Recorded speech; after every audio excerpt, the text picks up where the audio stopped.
mulai dari pendaftaran kita menggunakan sistem seleksi calon aparatur sipil negara untuk P3K, di mana semua peserta nanti akan membangun pesertanya, kemudian mereka akan registrasi pendaftaran, dan termasuk juga melakukan pencetakan kartu ujian. Assalamualaikum warahmatullahi wabarakatuh. Halo teman-teman para pejuang P3K. Di video kali ini, Job Seeker akan berbagi informasi terkait tata cara dan mekanisme pendaftaran P3K yang secara resmi disampaikan oleh Deputi Sistem Informasi Kepegawaian BKN. Nah, tanpa panjang lebar, langsung aja kita simak. Ini dia penjelasannya. Check this out.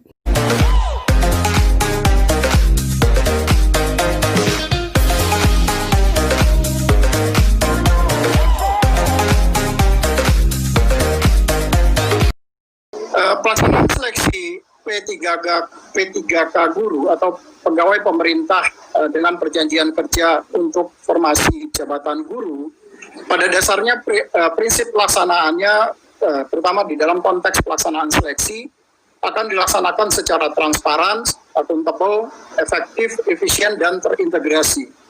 Transparan tentu saja sebagaimana proses pelaksanaan seleksi calon pegawai negeri sipil ataupun calon pegawai P3K tahap pertama yang sudah dilakukan beberapa waktu yang lalu, di mana semua publik masyarakat akan bisa mengontrol, melihat dari capaian yang diperoleh oleh setiap peserta seleksi, sehingga tidak ada kemudian di dalam proses seleksi ada yang merasa dirugikan atau ada yang merasa dicurangi di dalam terhadap capaian seleksi yang dilakukan oleh setiap peserta. Dan di dalam konteks tahapan pengadaan aparatur sipil negara, bagaimana diatur di dalam Undang-Undang Nomor 5 Tahun 2014 tentang aparatur sipil negara, maka tahapan di dalam pelaksanaan seleksi pengadaan ASN itu dimulai dari perencanaan, yang ini sudah beberapa kali dilakukan oleh rapat-rapat pertemuannya, termasuk nanti kemudian akan diikuti dengan pengumuman lowongan yang hari ini kita lakukan kick-off-nya untuk pengumuman lowongan, kemudian nanti melakukan pelamaran, para peserta melamar kepada pemerintah tentu saja, kemudian melakukan seleksi dan pengumuman hasil seleksi serta melakukan pengangkatan atau penetapan nomor induk P3K bagi pegawai yang lolos seleksi. Dan di dalam proses seleksi ini ada beberapa instansi yang terlibat secara langsung yang tadi sudah disampaikan juga oleh Pak Teguh. Misalnya di dalam Kementerian Pan-RB itu terlibat di dalam menentukan formasi kebutuhan, berapa banyaknya formasi yang dibutuhkan untuk guru P3K ini di tahun 2021. Tadi Mas Menteri menyampaikan ada kebutuhan sampai dengan 1 juta guru. Apakah nanti 1 juta guru bisa kita penuhi sekaligus atau nanti dilakukan secara bertahap tetapi tetap tercapai 1 juta guru misalnya. Yang kedua, karena nanti ada proses seleksi, maka tentu saja nanti akan ada passing grade, berapa tingkat kelulusan dari seseorang guru, sehingga kualitas seseorang guru seperti tadi diarahkan oleh, sampaikan arahan dari Pak Wapres misalnya, ada beberapa kompetensi dasar dan kompetensi teknis yang dibutuhkan bagi seseorang guru, sehingga ke depan kita berharap bahwa kualitas anak didik kita itu akan jauh lebih baik.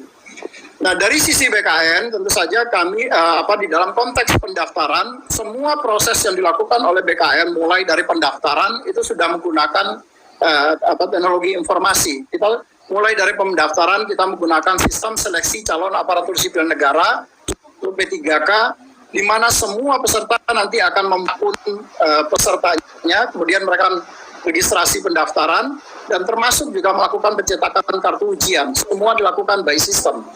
Data yang terdaftar, mereka yang mendaftar, kemudian datanya akan terintegrasi dengan data Dapodik untuk melihat, karena tadi dibatasi bahwa P3K guru ini, itu scopingnya dibatasi bahwa diprioritaskan untuk guru yang sekarang sudah menjadi honorer, yang dia datanya terdaftar di Dapodik, kemudian data yang guru yang sekarang ada di data THK 2, serta data guru yang sudah seleksi lulus PPG yang sebagaimana yang program sertifikasi yang dikeluarkan oleh teman-teman di Kementerian Pendidikan. karena di dalam Undang-Undang ASN, Undang-Undang Nomor 5 Tahun 2014 juga yang berhak menjadi aparatur sipil negara adalah warga negara Indonesia, maka tentu saja nanti pada saat pendaftaran sistem juga akan terkoneksi atau terintegrasi dengan data Dapodik ya, data Dukcapil, sehingga kami memastikan bahwa semua data orang yang mendaftar itu adalah warga negara Indonesia. Nah, begitu nanti mereka setelah melakukan pendaftaran, maka data kemudian akan dikirim ke sistemnya Kementerian Dikbud, UNBK, Ujian Nasional Berbasis Komputerisasi. Semua proses pengiriman data itu akan dilakukan dengan menggunakan sistem. Jadi tidak ada data yang akan tercecer di tengah jalan. Begitu selesai pelaksanaan seleksi, maka nanti dilakukan pengolahan hasil ujian itu juga langsung disampaikan kepada BKN untuk dilakukan pengolahan nilai dan sekaligus melakukan penetapan NIP.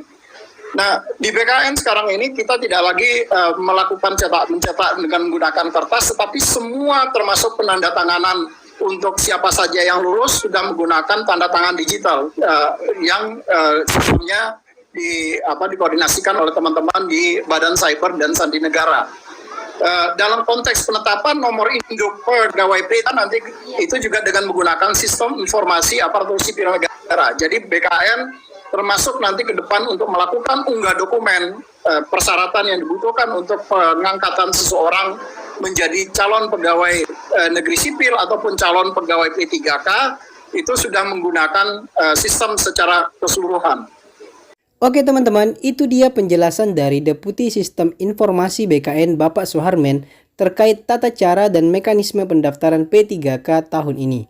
Semoga informasi ini bermanfaat ya. Jangan lupa dukung terus channel ini dengan cara like, subscribe, dan bunyikan tanda loncengnya agar teman-teman selalu update informasi terbaru dari channel ini. Sampai ketemu di informasi CPNS dan P3K selanjutnya. Terima kasih.